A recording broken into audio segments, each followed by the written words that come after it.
헌재가 파면을 할 것이란 예측에 대해 두 가지 시그널이 떴습니다. 먼저 이재명 대표의 오늘 강력한 메시지도 그렇지만 경찰이 헌법재판관에 대한 특별 신변 보호 및 경호까지 고려하고 있습니다. 특히 경찰은 헌재와 함께 불미스러운 우발 상황에 대비한 비상대책을 강구하는 한편 헌재 재판관들에 대한 위해 행위를 막기 위해 경호 임무 수행 절차와 관련한 자체 훈련까지 진행한 것으로 확인됐는데, 자, 기각이라면 이렇게 할 이유가 없죠. 아무래도 헌재 내에서 요청한 것은 아닐까 합리적 의심이 드는데, 이렇게 정권교체의 그날은 다가오고 있습니다. 그래서 지금 검찰이 준동하고 있죠. 관련해 정치권의 도는 썰 보시고 이어가 보겠습니다.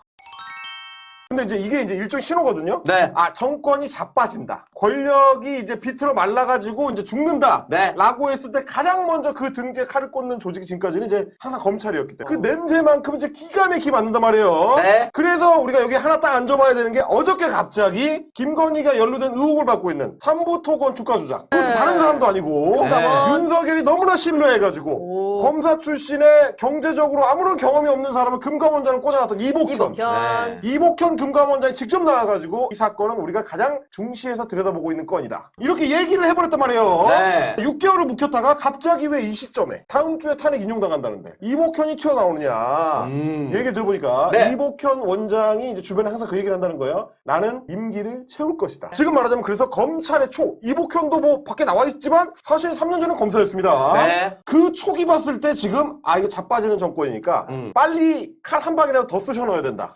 라는 생각을 하는 놈들이 지금 다 그 검찰청 대검찰에서 그 파란 박스 있지 않습니까? 다 이제 하나씩 끼고 다닌다는 거예요 지금.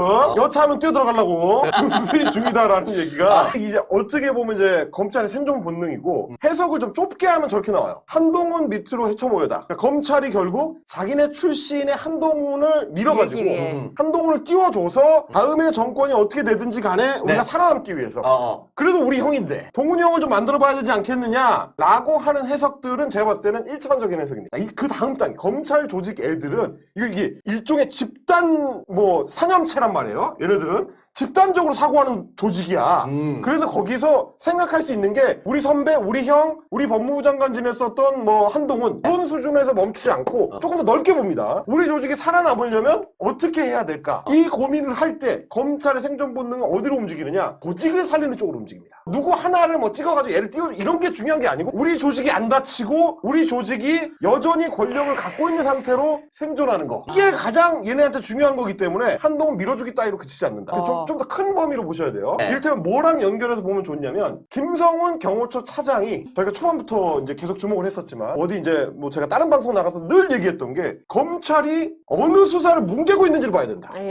그거 얘기할 때 대표적인 게 경호처 대상 수사입니다. 김성훈 경호처 차장이 근데 오늘 아주 재밌는 기사가 나왔어요. 한국일보에서 단독 보도를 한 걸 보니까 그 비와폰 건 비와폰 왜 수사 안 하냐? 왜 압수수색 못하게 막고 있냐? 요 얘기 했었잖아요. 알고 봤더니 김성훈이 검찰에다가 비와폰 관련 자료를 넘겼다는 겁니다. 자, 단독 경찰 6번 압수수색에도 안 주더니 김성훈이 검찰에게는 윤석열 비화폰 불출대장을 넘겼다고 합니다. 자, 이 불출대장이 뭐냐면 비화폰이 뭐 넘버 1부터 쫙 있을 거 아니에요? 이게 번호가 몇 번인지 010 뭘로 가는지 그리고 이제 누가 쓰는지 언제 지급했다가 언제 받았는지 그리고 뭐 이게 이제 실제로 지금은 어디에 보관하고 있는지 요런 게 들어있는 우리 이제 군대 갔다 오신 분들은 아시겠지만 이제 뭐 총기 불출대장 뭐 이런 것처럼 굉장히 중요한 문서죠. 그 사실은 저걸 확보를 해야지만 이 폰으로 누가 누구랑 통화했고 누가 누구한테 어떤 얘기를 했을 것 같은 정황이 있는지 이거 밝힐 수 있잖아요. 근데 지금까지는 압수수색할 때마다 다 거절하다가 심지어 오늘 기사를 보니까 검찰에서 공문을 보냈다는 거야. 공문 보내가지고 협조 요청합니다 라고 공문 보냈는데 그 공문을 받고 줬대. 이게 압수수색을 한 것도 아니에요.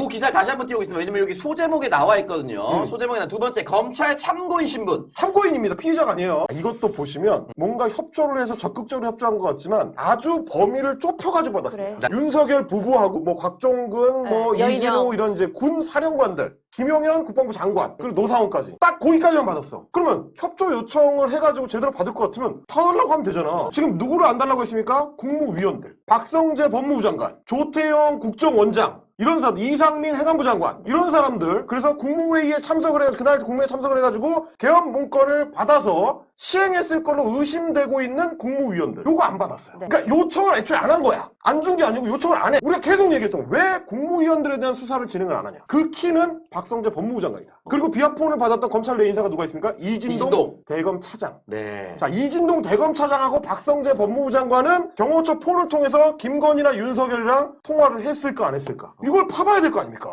반드시 파봐야겠죠. 그거를 안 하려고 악착같이 눈을 돌리는 거예요, 지금. 비아폰 불출대장 다 준다는데도, 그거 안 주셔도 돼. 국무위원 그거 안 주셔도 돼. 그거 주지 마. 하지 마. 우리 귀찮게 왜 이래? 지금 이러고 있는 거잖아요? 아니, 저걸 뭐하러 더 받아? 이미 기소되고 재판 넘어가 있는데. 그런데 그걸 왜 받습니까? 형식적으로 쇼하는 거거든요, 지금. 실제로 해야 되는 수사를 안 하려고 지금 묻으려고 지금 하는 거예요. 그럼 나중에 뭘 하려고 했던 건 제가 봤을 때는 경찰이 계속 압수수색을 하려고 시도하는 게 비아폰 서버를 네. 보려고 하는 건데 검찰이 이렇게 얘기하는 거지. 우리가 다 받았어. 야, 우리가 다 받았다니까. 이거 봐. 이 협조 공문 보내도 다 주잖아. 얼마나 협조를 잘하냐. 굳이 압수수색 할 필요가 뭐가 있어?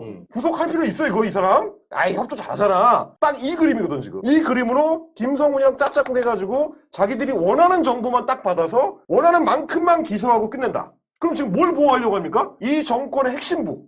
윤석열 부부는 잘라내는 어쩔 수 없고 저건 죽은 권력이 잘라내. 나머지 사람들을 살려야 돼. 왜냐면 그걸 죽이려고 하다간 지들도 죽어요. 야, 니네 그날 뭐 했어? 너 박성재한테 무슨 명령 받았어? 이진동이 통화해가지고 니네 검사 애들한테 뭐라고 명령했어?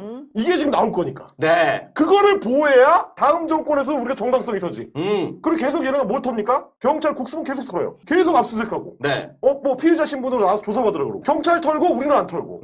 이걸 하려고 하는 거거든. 네, 공감합니다. 검찰이 한번 판을 흔들려고 여러 가지 시도를 하는데 그래도 결국 종착지는 기소청입니다. 이유는 이렇게 비판해도 검찰은 적어도 겉으로는 별로 아파하지 않을 것입니다. 그들은 이슈를 팩트로 덮고 뉴스를 덮을 수 있는 능력이 그들에게 있기 때문입니다. 검찰이 정해놓은 방향으로 쏟아지는 팩트와 뉴스 속에서 언론은 당일을 위해 싸우기보단 현실과 타협하기 마련입니다. 뉴스를 쫓는 언론의 딜레마와 팩트를 만들어내는 수사권을 이용해 이 나라의 실질적인 딥스테이트로 군림하는 검찰의 통치 메커니즘이 대략 이러합니다. 그런 부분에서 검찰의 민주주의 농단은 제도적 상수입니다. 김성훈 대통령실 경호처 차장 영장 청구를 3번이나 거부할 수 있는 자신감은 다 근거가 있는 것입니다. 이재명 대표가 최근 검찰 개혁에 대해 제도보다 사람이 중요하다고 말했는데 저는 전략이라고 생각합니다. 제도가 완벽해 보여도 사악하거나 무능한 사람이 지휘하면